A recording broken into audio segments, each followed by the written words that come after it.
All right, what's going on, BYL? Obviously, heading into week two, it's Friday night right now, so I'm going to post this immediately. Preseason power rankings, we were going to do it a live version, but timing didn't really line up correctly, and people are starting to play their games. People are losing games that are high ranked, so didn't want to wait any longer. I wanted to get the preseason rankings out now, so that way we can jump into, in-season rankings. So obviously, it's going to be a little bit different of a format, and I'm just going to kind of read them as we go, talk briefly about each team. So this is your Season 3 BYO preseason power ranking. So at number 32, we have Western Michigan. So Western Michigan, that's the old San Jose State user, Coach Tyler Meyer. He comes in at 32, obviously had some rough outings in the Mountain West. He moves over to the Sun Belt this year. Obviously, he had a big win against Ohio State in week one. That was not factored into this. So obviously, he's going to jump up the rankings, but he was number 32 coming into this year. Number 31, we have Buffalo. Former Miami head coach Leo DeGucci. I think he was number 30 or 31 in the final rankings of last season. But obviously, moving from Miami to Buffalo, I know he's excited to go up north in New England and, in New York school and kind of build a program there. So looking forward to seeing what he can do there. He's at 31. At 30, we have Georgia Southern, former Memphis Tiger, obviously getting fired from his last school, one of the top group of 5 teams. A step down at Georgia Southern, but he's looking to also, build his way up. I think he won his first game as well. So he's 1-0. Not sure who he plays this week, but, good user and trying to build something there in Georgia Southern. Number 29, we have Coastal, Andy P. His 3rd year as the head coach in Coastal Carolina, over there in Myrtle Beach. He obviously was, I'm going to be honest, I was surprised when we got the news he didn't get fired, just because he's had a lackluster, tenure there at Coastal. But I know he beat Buffalo in week one pretty handedly. So good win for Coastal Carolina over Buffalo, but that was not factored in, obviously. So he's number 29. Number 28, we have Kent State, former Tulane head coach, Commissioner Trey Danforth. Not sure if he played his week 1 game. Matter of fact, he lost to Troy, now I'm thinking about it. But that was not factored in, obviously. But he has something to prove as a head coach. Losing his first game is not, on the right foot. But he comes in at the preseason number 28. Number 27, we have UNLV coach Xavier Jones.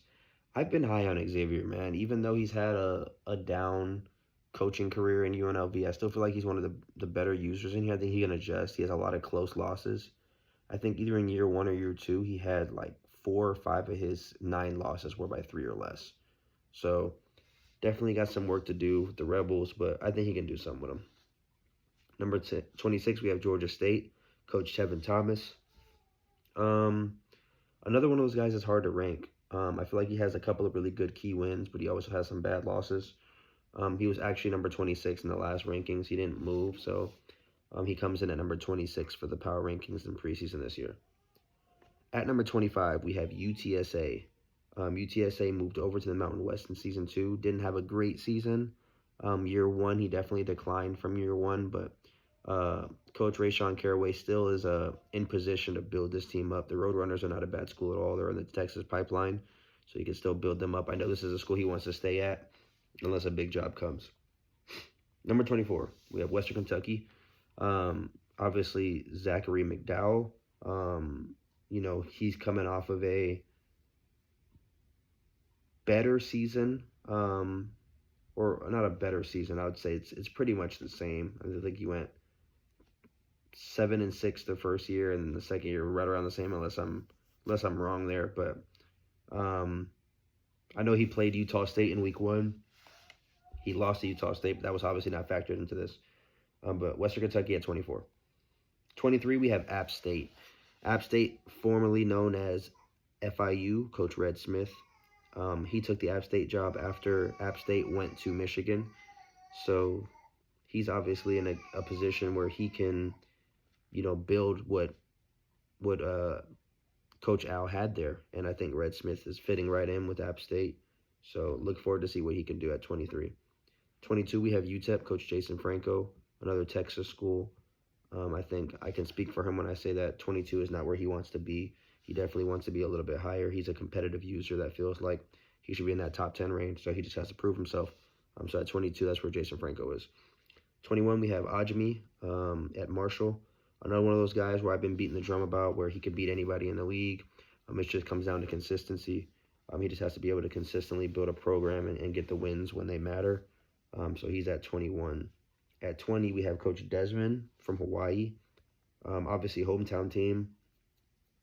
For his third year at Hawaii, I don't think he wants to leave either. He wants to build Hawaii into a power. So he stays in the Mountain West this season to try to get a crown there, bring one back to the island. So he starts at number 20.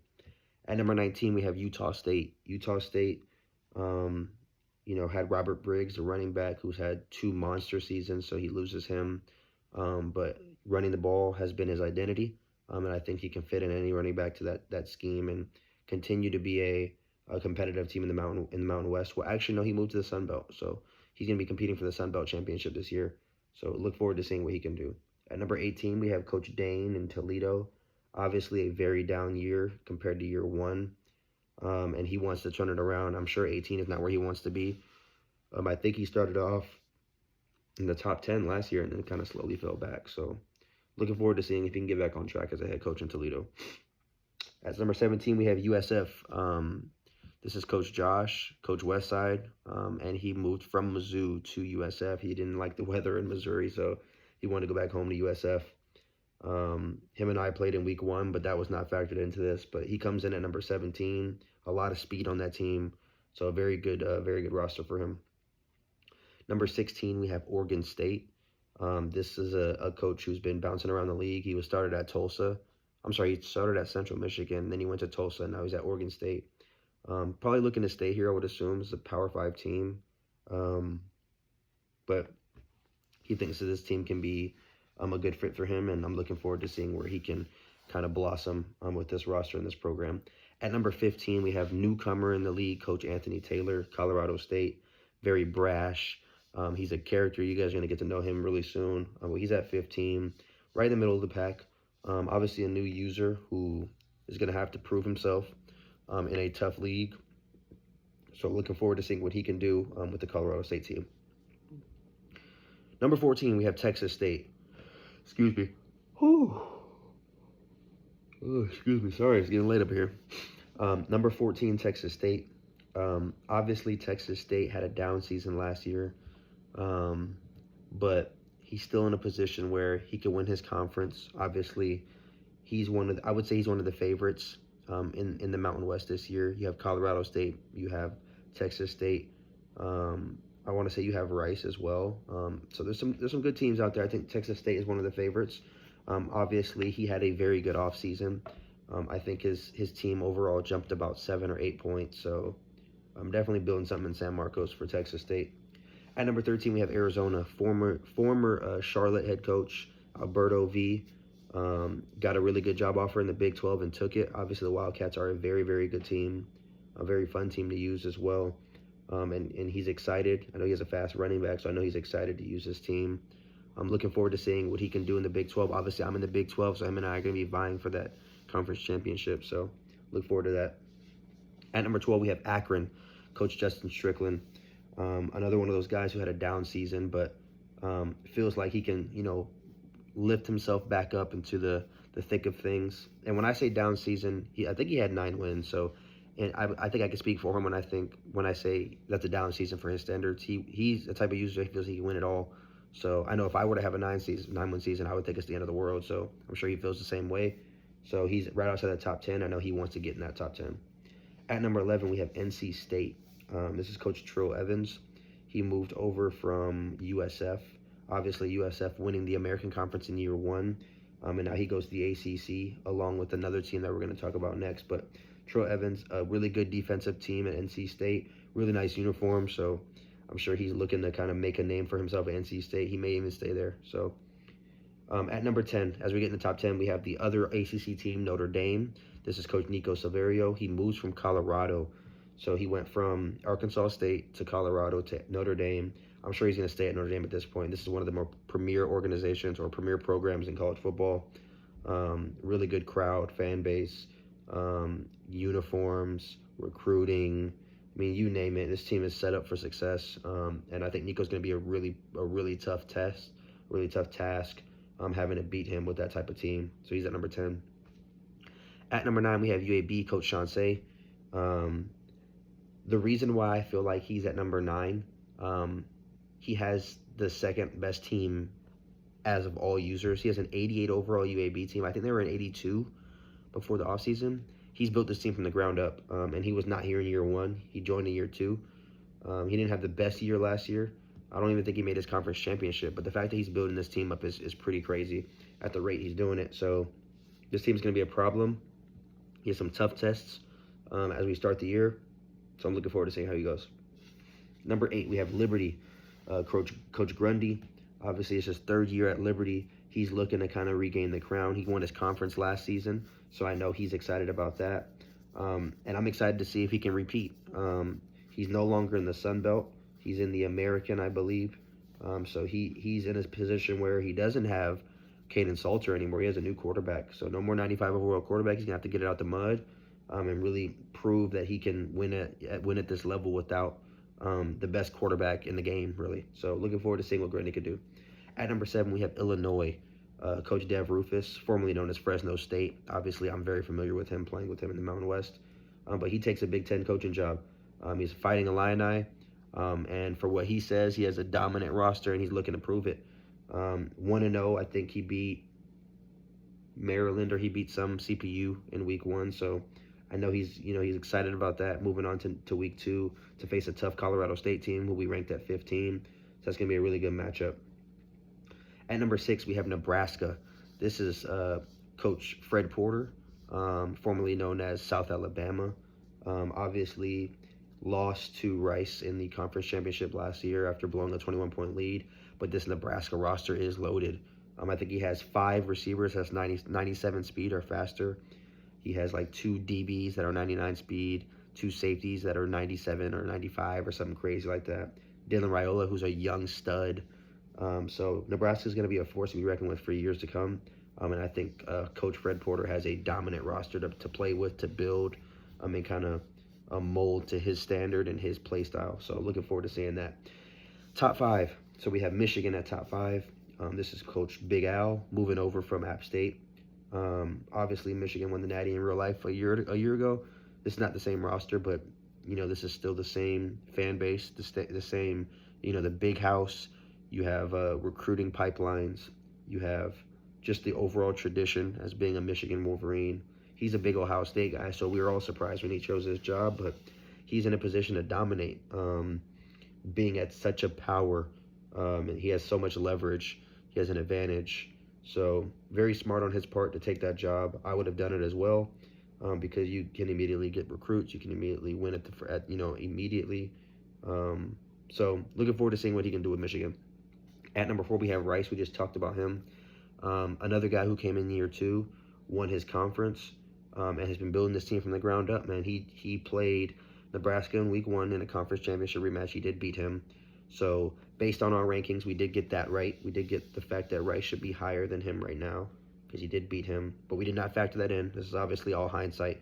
But I really like Rice at number 4. I think he has a little bit more left in the tank to prove in BYL, but still a really good user nonetheless. I think, coming in your first year winning the conference shows that you belong. So looking forward to seeing what Darius does this year. At number 3, we have Washington State. Coach Sterling Juarez obviously was San Diego State, made it to the Natty. Didn't get the job done, lost to Clemson. He beat Boise, which is myself, in the semifinal, I think by like 6 points or 7 points. So he made it the furthest out of everyone. He takes his talents to Pullman, Washington, to coach the Washington State Cougars, who's another one of those teams where he built through the offseason in the portal. Very fast team, very experienced team. So I'm looking forward to seeing what he can do with the Cougars. But like I said, I also think he's just a good user, so he can build that team. The Big Ten is loaded this year, so I'm excited to see what he can do there. At number 2, we have LSU. LSU is the former West Virginia coach, another one of those guys like Nico who used a Big 12 team as a stepping stool. LSU's in the same situation as Notre Dame, and they have a, probably top 5 fan base and crowd as far as home field advantage goes. They have one of the best rosters in college football. They have one of the best pipelines in college football. They're in the best conference in college football. So Bryce put himself in a position to win immediately. He's in win now mode.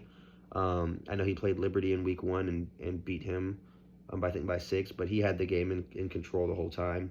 So obviously, I think when you look at what he's gonna do in the SEC, I don't see him losing many CPU games. I mean, CPU gets tough on the road, don't get me wrong, but he has a very good roster. And when it comes to home field advantage, obviously, if he's playing against another user, he's going to have that at his disposal, which is very good for him. Smart for choosing LSU. So hats off to him, and I hope nothing but the best in seeing what he can do this season. At number 1, we have Boise State. Obviously, that's myself. Moved to the Big 12 this year. The 3 commissioners decided that Boise State should be at number 1 just based on the consistency that I've had over the first 2 seasons as the coach. I think I only had 2 losses. That was 29-2. But that was the preseason rankings. Those of you guys who are watching this video and this late in the video, in week 2, I played Virginia Tech, lost on the road in overtime, literally 30 minutes ago.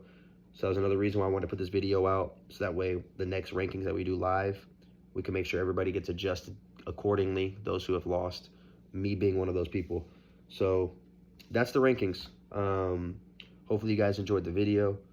This obviously is not a live video, but it's, something that I wanted to put out, so that way we can, get the ball rolling as far as preseason goes. But next Sunday, we will be doing our live rankings. Today's Friday. It'll probably be through week 6, week 5 or 6 rankings. So we'll have a good grasp on where everybody's at, record-wise. We'll have a good grasp on who should be where. And we'll kind of just go from there. But thank you guys so much. Thank you guys for rocking with us. Steven out. BYL. Let's go.